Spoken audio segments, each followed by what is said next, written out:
Starlink 3 நாளாக நம்ம நியூஸில் பார்த்துக்கிட்டே இருக்கோம்.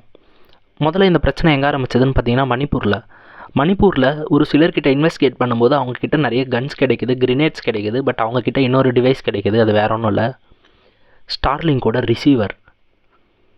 அதே போல் பார்த்தீங்கன்னா நேற்று ட்ரக்ஸ் ஸ்மக்லர்ஸ் கடலில் போயிட்டு நம்மளோட இந்தியன் நேவி அரெஸ்ட் பண்ணுறாங்க. அவங்கக்கிட்ட பார்த்தீங்கன்னா $4.25 பில்லியன் ஒர்த்தான ட்ரக்ஸ் கிடைக்குது.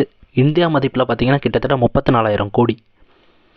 அவ்வளோ ட்ரக்ஸ் அவங்கக்கிட்ட கிடைக்குது. அவங்கக்கிட்டேயும் ஒரு டிவைஸ் கிடைக்குது. என்னென்னு பார்த்தீங்கன்னா ஸ்டார்லிங்கோட ரிசீவர். இந்த விஷயம் தெரிஞ்ச இலான் மஸ்க் இது வந்து ஃபால்ஸ், இந்தியா மேலே ஸ்டார்லிங்கோட சேட்டிலைட் பீம்ஸ் ஒர்க்கே ஆகாதுன்னு சொல்கிறாரு. ஏன் இலான் மஸ்கே பதறி போயிட்டு வந்து இந்த விஷயத்துக்கு ரிப்ளை பண்ணுறாருன்னு பார்த்தீங்கன்னா ஸ்டார்லிங்கோட ஓனர் தான் இலான் மஸ்க். முதல்ல இந்த ஸ்டார்லிங்க்னா என்னென்னு பார்ப்போம். ஸ்டார்லிங்க்னா வேறு ஒன்றும் இல்லை, constellation of satellites. Constellation of சேட்டிலைட்ஸ்னால் ஒன்றும் இல்லை, குரூப்பாக இருக்க ஒரு சேட்டிலைட்ஸை தான் கான்ஸ்டலேஷன் ஆஃப் சேட்டிலைட்ஸ்னு சொல்லுவோம். ஸோ நான் எக்ஸாம்பிளுக்கு ஒரு வீடியோ அட்டாச் பண்ணியிருக்கேன் பாருங்கள். ஒரு சேட்டிலைட் பின்னாடி இன்னொரு சேட்டிலைட் பின்னாடி இன்னொரு சேட்டிலைட்னு ஒரு ட்ரெயின் மாதிரி சேட்டிலைட்ஸ் வந்து நம்ம பூமியை சுற்றிக்கிட்டே இருக்குது. கிட்டத்தட்ட பார்த்தீங்கன்னா ஸ்டார்லிங்கோட சேட்டிலைட்ஸ் நம்ம டெலஸ்கோப் வச்சு பார்த்தா 7,000 சேட்டிலைட்ஸ் ஒன்று பின்னாடி ஒன்று ட்ரெயினில் எப்படி ஒரு கம்பார்ட்மெண்ட் போகுமோ அந்த மாதிரி 7,000 சேட்டிலைட்ஸும் ஒரு ட்ரெயின் மாதிரி நம்ம வானத்தில் சுற்றிட்டுருக்கு. அதாவது லோயர் தார்பிட்டில் சுற்றிட்டுருக்கு. கிட்டத்தட்ட பார்த்தீங்கன்னா 6,764 சேட்டிலைட் சுற்றிட்டுருக்கு. தார்பிட்னா வேறு ஒன்றும் இல்லை, நம்ம பூமிக்கு மேலே 160 கிலோமீட்டர்ஸ்லேருந்து 2,000 கிலோமீட்டருக்குள்ளே இருக்க அட்மாஸ்பியரை தான் நம்ம லோயர் தார்பிட்னு சொல்லுவோம்.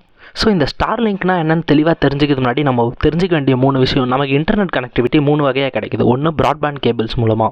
எக்ஸாம்பிளுக்கு பார்த்தீங்கன்னா ஜியோ ஃபைபர், ஏர்டெல் எக்ஸ்ட்ரீம் இதெல்லாம் தான். அதாவது ஒயர் எடுத்துகிட்டு வந்து கனெக்ட் பண்ணிவிட்டு நமக்கு வீட்டில் ஒரு ஒய்ஃபை ரூட்டர் வச்சு நமக்கு இன்டர்நெட் கனெக்டிவிட்டி கொடுக்குற ப்ராட்பேண்ட் கேபிள்ஸ் ஒன்று. இன்னொன்று பார்த்தீங்கன்னா நம்மளோட மொபைலில் டேட்டா இல்லை ஃபோன் கால் ஆன் பண்ணால் என்ன ஆகும்னா அது எலக்ட்ரிக் சிக்னலாக மாறி ரேடியோ வேவ்ஸாக மாறி பக்கத்தில் இருக்க டவருக்கு போகும். பக்கத்தில் இருக்க டவர் மூலமாக நமக்கு டவர் கிடைக்கும். இது வந்து ஒரு ஒயர்லெஸ் கனெக்டிவிட்டி இல்லையா? இது எப்படி ஒயர்லெஸ் கனெக்டிவிட்டி ஒர்க் ஆகுதுன்னு பார்த்தீங்கன்னா ஸ்பெக்ட்ரம் மூலமாக. எலக்ட்ரோ மேக்னெட்டிக் ஸ்பெக்ட்ரம் அப்படின்னு ஒன்று இருக்குது, அதில் ரேடியோ வேவ்ஸ்னு இருக்குது. எக்ஸாம்பிளுக்கு சொல்லணும்னா இந்த ஸ்பெக்ட்ரமை நம்ம ஃப்ரீக்வன்சின்னு சொல்லலாம். நம்ம சின்ன வயசுலலாம் பார்த்துருக்கோம் இல்லைங்களா, சூரியன் FM 97.4 அப்படின்னு சொல்லுவாங்க. இந்த 97.4 அப்படின்னு சொல்கிறாங்கல்ல, நம்ம ரேடியோ எடுத்து இந்த ஃப்ரீக்வன்சி வச்சா தான் நமக்கு அந்த சூரியன் எஃப்எம்மோட வாய்ஸ் நமக்கு கேட்கும் ரேடியோவில்.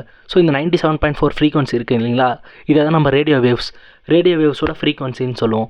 இதை தான் வந்து இப்போ ஸ்பெக்ட்ரம்னு சொல்கிறோம். மூணாவது பார்த்தீங்கன்னா இப்போ புதுசாக வந்திருக்க ஒரு விஷயந்தான். நம்ம கீழே இருந்து ஒரு ரிசீவர் மூலமாக சிக்னல் சென்ட் பண்ணால் மேலே இருக்க சேட்டிலைட் மூலமாக நமக்கு ப்ராட்பேண்ட் கனெக்டிவிட்டி கிடைக்கும். இதை தான் வந்து சேட்டலைட் கம்யூனிகேஷன்னு சொல்கிறோம். இதுவும் ஒயர்லெஸ் தான். ஸோ இதுக்கும் வந்து ரேடியோ வேவ் ஸ்பெக்ட்ரம்ஸ் தேவை. சேட்டிலைட்லேருந்து நம்மளோட ரிசீவருக்கு கனெக்ஷன் வர. ஸோ இப்போ இந்த சேட்டிலைட்லேருந்து நமக்கு ப்ராட்பேண்ட் கனெக்டிவிட்டி கொடுக்குறாங்க இல்லையா, இதை தான் ஸ்டார்லிங்க் பண்ணிட்டுருக்காங்க. இதை தான் நம்ம சேட்டலைட் கம்யூனிகேஷன்னு சொல்கிறோம். இதை தாண்டி நம்ம தெரிஞ்சுக்க வேண்டிய ஒரு முக்கியமான விஷயம், ஸ்டார்லிங்க் ஏன் இன்னும் இந்தியாவில் பர்மிஷனே கொடுக்கலன்னு சொல்லப்படுது அப்படின்னு பார்த்தீங்கன்னா, முதல் விஷயம் ஜியோ ஏர்டெல் ஒரு பக்கமும் ஸ்டார்லிங்க் இன்னொரு பக்கமும் இருக்காங்க. ஏன்னா ஜியோவும் ஏர்டெல்லும் நம்மளோட லோக்கல் ஆப்ரேட்டர்ஸ்.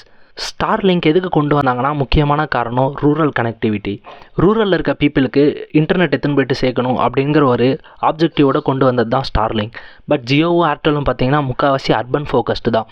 நம்மளோட 5G டவர்ஸே எடுத்துக்கோங்களேன். அர்பன் ஏரியாஸில் எவ்வளோ 5G டவர்ஸ் இருக்கோ ரூரல் ஏரியாஸில் அவ்வளோ 5G டவர்ஸ் கிடையாது.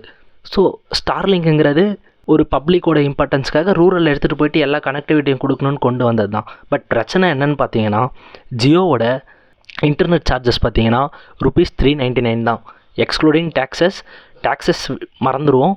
₹399 தான் பெர் மந்த்துக்கு. இதே ஏர்டெல் பார்த்தீங்கன்னா ₹499 பெர் மந்த்துக்கு ப்ராட்பேண்ட் கனெக்டிவிட்டி கொடுத்துட்ருக்காங்க. பட் நீங்கள் ஸ்டார்லிங்கோட கனெக்டிவிட்டி பார்த்தீங்கன்னா சீப்பஸ்ட்டு பிளானே கிட்டத்தட்ட $50, அதாவது அப்ராக்சிமேட்டாக ₹4,000. எவனாவது $399 இல்லை $499 கிடைக்கிற பேக்ஸை இன்டர்நெட்டை விட்டுட்டு போய் ₹4,000 வாங்குவாங்களா? பட் நம்ம இந்தியாவில் ஜியோக்கும் ஏர்டெலுக்கும் இருக்க இம்பார்ட்டன்ஸ் கண்டிப்பாக ஸ்டார்லிங்க்கு கிடைக்க போகிறதில்ல. ஸோ அதுவே ஸ்டார்லிங்க்கு நம்ம இந்தியாவில் பெரிய டிஸ்அட்வான்டேஜ். ரெண்டாவது பார்த்தீங்கன்னா, ஆல்ரெடி ஏர்டெல் பார்த்தீங்கன்னா சேட்டலைட் கம்யூனிகேஷனில் இன்வால்வ் ஆக OneWeb அப்படிங்கிற ஒரு கம்பெனியோட ஏற்கனவே டீல் சைன் பண்ணிட்டாங்க. இந்த OneWebம் பார்த்தீங்கன்னா ஸ்டார்லிங்க் எப்படி 7,000 சேட்டலைட்ஸ் விட்டுருக்காங்களோ அந்த மாதிரி கான்ஸ்டலேஷன் ஆஃப் சேட்டலைட்ஸ் ஒன்று பின்னாடி ஒன்று ஸ்பேஸில் விட்டுருக்காங்க. இந்த OneWebோட ரீசெண்டாக ஒரு 36 சேட்டலைட்ஸ் லான்ச் பண்ணியிருந்தாங்க. இந்த 36 சேட்டலைட்ஸோட லான்ச் பண்ணது யாருன்னு தெரியுமா? நம்ம இஸ்ரோ தான். இதெல்லாம் தாண்டி அம்பானிக்கும் எலான் மஸ்க்கும் ஒரு பெரிய பிரச்சனை போய்ட்டுருக்கு. என்னென்னு பார்த்தீங்கன்னா ஸ்பெக்ட்ரம் அலோகேஷனில். இந்தியன் கவர்மெண்ட்டும் பார்த்தீங்கன்னா அம்பானிக்கும் ஏர்டெல்லுக்கும் சப்போர்ட்டாக தான் நிற்கிறாங்களே தவிர ஸ்டார்லிங்க்கு சப்போர்ட்டாக இல்லை. ஸோ ஸ்டார்லிங்கோட சீப்பஸ்ட்டு பிளானும் இந்தியாவில் கொடுக்க முடியாது அப்படிங்கிறது ஒரு பெரிய டிஸ்அட்வான்டேஜ். ரெண்டாவது பார்த்தீங்கன்னா ஜியோ அப்புறம் ஏர்டெல் அவங்க லோக்கல் ஆப்ரேட்டர்ஸாக அவங்களுக்கு இருக்க இன்ஃப்ளூயன்ஸ் கண்டிப்பாக ஸ்டார்லிங்க்கு இந்தியாவுக்கு கிடையாது. பட் ஒரு பெரிய அட்வான்டேஜ் என்னென்னு பார்த்தீங்கன்னா, இப்போ நீங்கள் ப்ராட்பேண்ட் கனெக்டிவிட்டியோ இல்லை மொபைல் டேட்டாவோ பார்த்தீங்கன்னா ஒரு ஹில்ஸ், ஒரு மவுண்டெயின்ஸ் இல்லை கடலில் கிடைக்கிறதுலாம் வந்து ரொம்ப கஷ்டம். பட் நீங்கள் ஸ்டார்லிங்கோட பெனிஃபிட் என்னென்னு பார்த்தீங்கன்னா, அது சேட்டலைட் கம்யூனிகேஷனுங்கிறதுனால நீங்கள் எந்த பிளேஸில் எந்த ஏரியாவில் இருந்தாலும் உங்களுக்கு இன்டர்நெட் கனெக்டிவிட்டி கிடைக்கும். பட் எலான் மஸ்க் ஒரு ட்வீட் போட்டு சொல்லியிருக்காரு இல்லையா, இது வந்து ஃபால்ஸ். அதாவது என்னோடய ஸ்டார்லிங்க் ரிசீவரை யூஸ் பண்ணுறாங்க அப்படின்னு அவர் சொல்லியிருந்தார் இல்லையா, இது வந்து ஃபால்ஸ். சேட்டிலைட் பீம்ஸ் இந்தியா மேலே டேர்ன் ஆஃப் ஆகிருக்குன்னு சொல்கிறாருல, அப்படின்னா ஒன்றும் இல்லை. சேட்டலைட்லேருந்து வர டவர் பார்த்தீங்கன்னா இந்தியாவை கிராஸ் பண்ணி போகும்போது அந்த சேட்டலைட்டோட கனெக்டிவிட்டி கட் ஆகிடும் அப்படின்னு வந்து அவர் சொல்கிறாரு. இதை தாண்டியும் அவங்க ஸ்டார்லிங்க் ரிசீவர் வச்சுருக்கிறது எதுக்குன்னு தெரிலன்னு எலான் மஸ்க் சொல்கிறாரு. பட் இவங்க ஸ்டார்லிங்க் ரிசீவரை வேஸ்ட்டாக வாங்கி வச்சுருப்பாங்களா? அதுவும் வந்து பார்த்திங்கன்னா இல்லீகல் ஆக்டிவிட்டீஸ்க்காக யூஸ் பண்ணுறாங்க. ஸோ அப்போ ஆக்சுவலி ஸ்டார்லிங்க் வந்து இந்தியாவில் அதோட பீம்ஸ் ஒர்க் ஆகுது, இது வந்து இல்லீகல் இல்லையா? ஸோ அப்போ எலான் மஸ்க் இல்லீகலாக ஸ்டார்லிங்கை வச்சு இந்தியாவில் யூஸ் பண்ணுறாரா அப்படின்ற ஒரு பெரிய கேள்வி எழுப்பியிருக்கு. இந்த பிரச்சனை தான் இப்போ ரீசெண்டாக போயிட்டுருக்கு. இதில் ஃப்யூச்சரில் என்ன அப்டேட்ஸ் வருதுன்னு பார்த்தீங்கன்னா உங்களுக்கு தெளிவாக எக்ஸ்பிளைன் பண்ணுறேன். Thank you friends. மறக்காமல் சப்ஸ்கிரைப் பண்ணுங்கள், இனிஷியேட்டிவ் சப்போர்ட் பண்ணுங்கள். தேங்க்யூ.